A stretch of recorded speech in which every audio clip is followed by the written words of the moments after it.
Something is really wrong with this battery.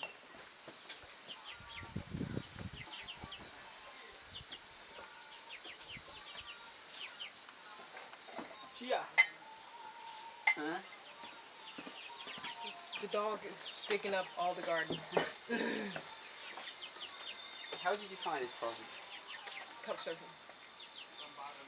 Oh yeah, sure. Advance. Can you clearly, like, explain why you're doing it? Because Just like just good for like, just like why the people why one from the million people like doing volunteering? volunteering. One, for me, I like to go to different countries and learn about their culture. And for me to learn about their culture is a lot of times to get closer to the people, you have to kind of get away from the touristy part. So go into villages. It's a pretty selfish idea, right? Okay, but honest. Yeah. Well, actually, mine is the same. So I just like want to do something useful in my life, not for money. And then, especially if you can do it without spending an arm and leg too much money to do it, to volunteer, it's good. Because most places is very, very expensive. Because this is the first time I didn't pay to volunteer. This is your first time you didn't pay for it? And before you was paying? How much? It depends on the place. Yeah, I got it, but like minimum and maximum. Minimum is about $20 a day. A day? A day. And then in a developing country, and you're like, okay, well, I can really go on holiday because it would cost me less than $20 a day to actually stay in that place. To eat, lodging, and everything would be less than $20. Do you know that it's some monthly salary of some of the teachers here? It's like $20. $30 a month. They have got just like 3 hours a day, but it's still their salary. And then like maximum that I paid is more than that, because most places want you to pay. What places that I saw this time when I was looking was about more than $1,000 for 2 weeks. And I was like, well, how do you get from the airport to the place? It's like, that's included the airport, but you have to find your own way return. And then you still have to pay for your visa. One-way ticket. Right. You still pay for your visa, and you still pay your airfare to get there. And that's not included in the, and you still have to pay for your insurance. But like, why the people are still ready to pay for that? How do you think? I think they too lazy to search. I don't know if it's too lazy to search, but they've probably heard of a lot of scams. Like where it's been a lot of human trafficking. Where it's a lot of girls that are it's boys too. Boys mainly, they have them doing child labor, just doing a lot of work and not letting them go to school, or they train them to be some kind of militia and have weapons, train them to fight. And the girls, they either train them to do either they're sex slaves, or they have them in nail shops or massage parlors, things like that. And they'll so I want to work with that population with skills, because the places that I've volunteered at so far, they kind of after the age of 18, they have to leave, but there's no training for them besides school.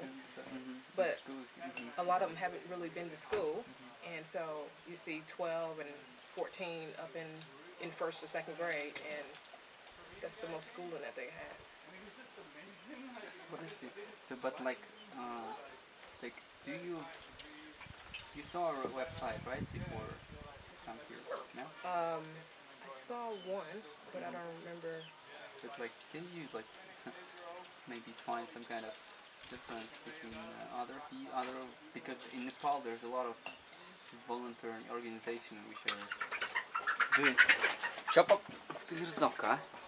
Because like in Nepal there's a lot of organizations which are doing volunteering, but like do you came here just because it was like free or there's something else? More that I thought that we would be more working more with the teachers.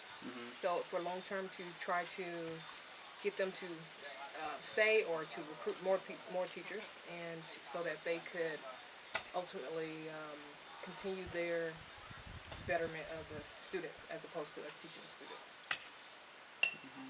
But what is like when you leave these projects? What is your future plan?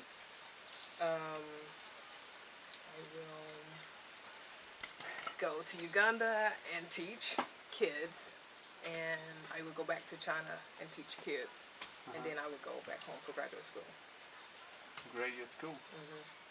Because but you told me that you wanna make a book which is like a guideline for teacher, like how to teach teachers. I think I will, but it'll be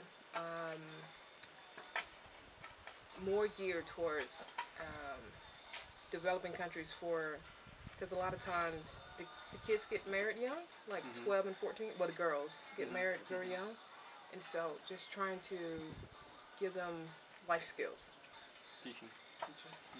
Life skills. Because like now it's good that they're actually showing them knitting and things that they can do, some kind of skills that they can help make them some extra income, because they don't make a lot of money off of their produce, because they say they produce everything for themselves, and it's not they don't produce a lot of surplus to give out. Maybe they don't need it, or they don't know it, right? Yeah, they don't know. Because when we was talking to the lady was translating when we was at when me and Luda went down to one of the neighbors' houses for tea, and she said that I really would like to go outside of my village, but we only produce enough money to feed ourselves and clothe ourselves, but no extra. We don't have any extra income to see what is outside of our village. Do you have like any kind of clear recommendation to the new people which are gonna like be here? Like the first, second, and third. Like for example, like the like Nepali girls like say that the first recommendation like learn Russian. The first recommendation is don't bring a lot of stuff. Don't what? Don't bring a lot of stuff. I'm for real. If there's anything that you need to get it in Kathmandu. So you need to spend one day in Kathmandu and get things that you need, like sleeping bags, something. Everything need to be bought in Kathmandu because it's super cheap. Yes. And if you don't want it when you leave, you can leave it because you haven't spent you didn't spend a fortune to get it. Okay, but about the school, for volunteering teachers, for the builders, it's pretty clear. Like dig faster, throw farther. For the school, I think they need to be very open and willing to communicate with the teachers, not want to come in and just change everything, because remember, this is not, we're here to help. But what is open for you?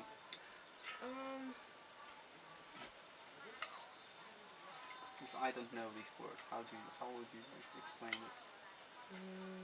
What is to be open to people? Be patient, because a lot of people think, oh, but we should be already doing all of this stuff.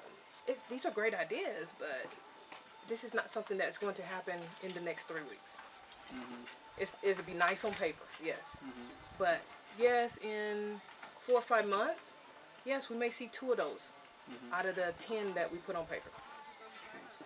So that's my big observation from being here. Please stay patient. Be patient. Because, I mean, they already told him in the airport. It says, everything takes time, so just chill out. So, if they read that in the airport, then you should be already ready. I still remember that sign, yes, in the airport. It is like, yeah, it's one of the first signs which you see come to the wall. Yeah, I took that picture. I was like, okay. So, if they keep that mindset the whole time that they're here, then it will be fun. So that's my biggest recommendation. It's like, yes, we can come up with a whole bunch of ideas, but again, everything takes time and it's a process. It's not gonna happen overnight. So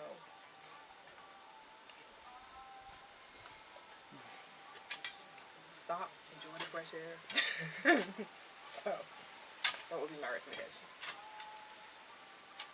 And learn a little bit of the few words in, yeah, just to kind of, because the people would just feel, nice that, you're trying a little bit. Not that you're going to be fluent when you get here or you're going to be fluent when you leave here, no, but, one or two words. It's nice, because like even at the store when we say cha or China, they're just like, not that we understand what they're saying, it's like, yes, they're trying, And namaste, they're like, oh, they probably only know namaste. Yeah, but, but it's just nice to. It was a funny story when the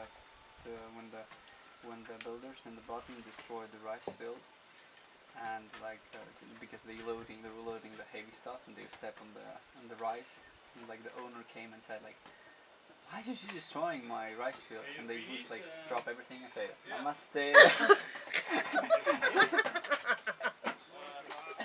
So it was like super rough. He was like and walk out. You wanna add like something from yourself, like any kind of things you want to say, but you don't have a proper question for it?